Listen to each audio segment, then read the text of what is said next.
Hello friends, ఎలా ఉన్నారు అందరూ? ఈ వర్షానికి చాలా చల్లగా ఉన్నారని అనుకుంటున్నాను. మేమైతే ఏదో అలా అలా ఉన్నామండి. ఇప్పుడు మేము జస్ట్ 2 డేస్ బ్యాక్ అలా విష్ణు గుడి అనమాట. ఇక్కడ కడప టు రాయచోటి వెళ్ళే రూట్లో టోల్గేట్ పక్కకు కొంచెం ఫ్రంట్కి వెళ్తే అక్కడ విష్ణు గుడి చాలా కొండపైన ఉంటుందండోయ్. అది అలా ఫ్రెండ్స్తో కానీ ఫ్యామిలీస్తో వెళ్ళడానికి చాలా అంటే చాలా బాగుంటుంది.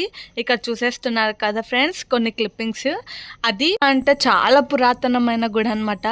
అక్కడ అందరూ చెప్తూ ఉంటారు ఒక పాము ఎన్నో సంవత్సరాల నుంచి తిరుగుతూ ఉందని. ఇప్పటికొచ్చి మేము ఒకసారి కూడా చూడలేదు, కానీ అక్కడైతే కొందరు మా రిలేటివ్స్ అలా కొందరు చూసారంట. అలా పాము అలా కనిపించడం, ఆ పాము చూస్తే ఇంకా దేవుణ్ణి దర్శించుకున్నట్లే అనుకుంటారు. మా డాడీతో వెళ్ళాళ్ళం అనమాట. నాన్నకి అసలు చాలా అంటే చాలా ఇష్టం ఈ టెంపుల్. అక్కడ పూజారి నాన్నకు చాలా క్లోజ్ అనమాట. ఆయన ఈ స్టోరీ మొత్తం చెప్పారు మాకు.